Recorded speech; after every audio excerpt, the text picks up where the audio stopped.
The Order is a new 10-episode series on Netflix. It's a sort of fantasy horror type series. It centres around a young man going to university, and when he gets there, he gets inducted into the Order of the Hermetic Blue Rose, which is a Illuminati type organisation, a secret society, where they also do sort of witchcraft and dark magic. And what you find through the series is that there's a opposing group called the Knights of, I can't think of who they are, the Knights of St. Christopher or someone? Put it up at the bottom, can't remember. But they're a sort of group of knights, but they're also werewolves. And then he also gets drawn into being a werewolf as well.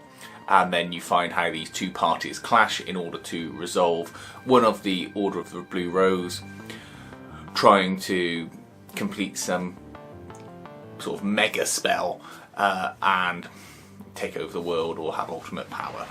The usual sort of thing.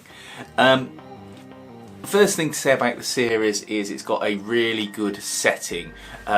It's in a university campus that feels like a university campus. The rooms, the corridors, the halls all look like a university, and it may well have been filmed in the off season at a university, and I think that really helps it. Additionally, it feels open. It doesn't feel overly lit, overly staged. It feels like it's shot in a lot of natural light, and that gives it this more believable feeling. I appreciate we're dealing with werewolves and magic here, but when you watch it you may well understand what I mean. The only parts that feel fake and take you out of it almost, out of the atmosphere of it going on, is when they're in the Order's building. That feels like it's a set, and it feels like you're in a soap opera set. The way people talk, the way they act, the way it's lit, it feels jarringly different to the rest of the series. It's not bad, it just isn't as good as the bits that are shot away from the Order's building. And also it's the sort of scenery in the area that it's set, I think it's British Columbia, it feels very English. The foliage and the way everything looks, it sort of reminds me of English foliage, which probably makes it a bit more relatable for me when I see the outside bits and the buildings and that. None of it looks like a sort of staged location. The writing of the series, I found it fine. It moves from A to B with a nice swift pace. It's got little self-aware jokes in it. There's jokes about werewolves and lots of little sort of snidey comments throughout it that just help, you know, as a fan of the series, they know the kind of people watching it, and you go, oh, okay, fair enough, you did reference that, or you did say that. But it's not like Buffy where every few minutes there's some sort of reference or a snappy quote coming out. It's just when, a good example is there's a scene where two of the people are in a car. One of them is talking to the bad guy on the phone, and the other one just keeps saying, well, why don't you put it on speakerphone? What's the matter with you? And you think, well, yeah, why don't you? And it's kind of what you're thinking while they're doing it, and then he does it. But it sounds silly recited it there, but when you actually watch it you go, well, yeah, that's what you are thinking when you're watching it. And there's lots of little moments like that where they sort of call out what the characters are doing. So I felt it was fine. The only thing that to criticise with the writing really is that the characters all seem a little bit accepting of their circumstances. Like when this guy becomes a werewolf, all his sort of other college friends are off killing people as werewolves, and they're just totally cool with it. They don't really explain why that would be. If they said, well, when you become a werewolf you sort of come at ease with it, that would be fine, but I didn't pick up on them ever saying, well, referring to that. It just seems that they're really cool with killing. I appreciate the main character does raise some issues with that, but it's just all the other characters seem to just be embedded in the fact that they love killing people and eating people, so they're all like cannibals now, which just seemed a little bit strange. The thing you've got to remember is that it is still a bit of a goofy show, so you sort of let it off those sort of errors in, not errors, but those sort of bumps in the writing, let's say. The special effects for it are good. I was really pleased. When you hear werewolves you think, oh, it's going to be some awful CGI thing. There is a mix of CGI obviously for the magical things happening, which isn't very often, to be fair, and the werewolves.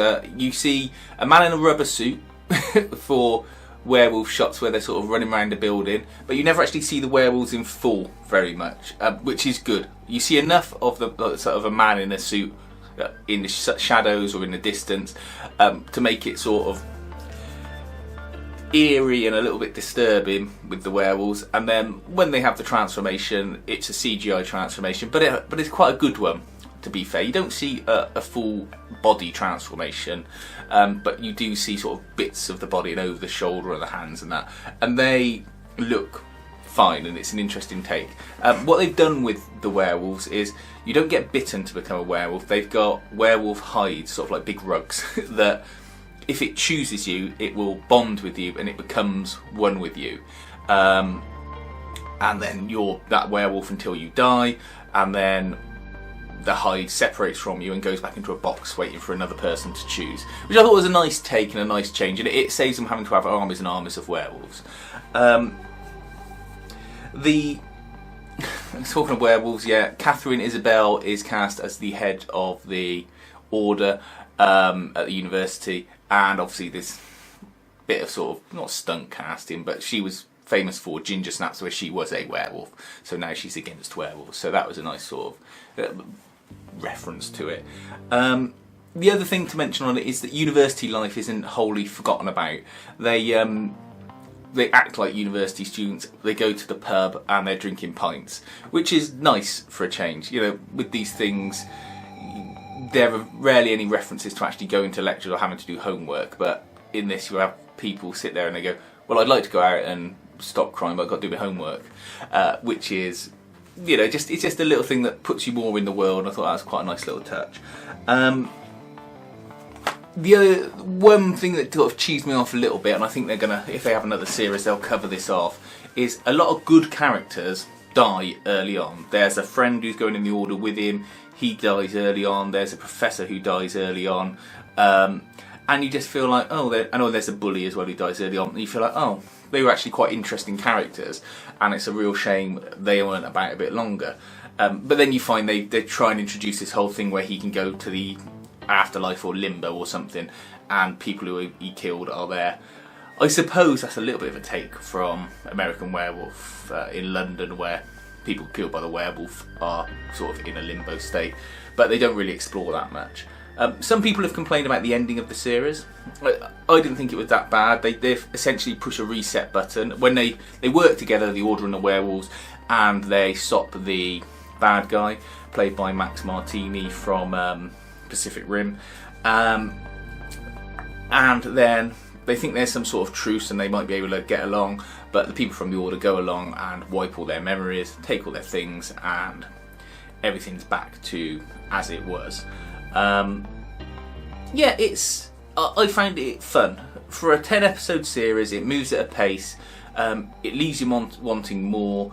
Don't expect it to be brilliant, but if you want a sort of uninvolved fantasy horror series that isn't just attractive young people talking about emotions and feelings, and has a good pace and a good bit of sort of action and intrigue, then this is what you want to watch. There was a plotline in it actually that was quite interesting, where someone went for a medical trial and it turned out that the Order were behind trying to find how to make more werewolves. And that was really interesting, and I'd like to think that if they got another series, that might be touched on in the future, because it seemed like a nice sort of dark and interesting area that they could go into. But yeah, you know, it's obviously written with people who care about it. So yeah, The Order. If you want something that isn't as involved as, say, Hemlock Grove, or as wishy-washy as CW shows, then yeah, give it a try for what it is.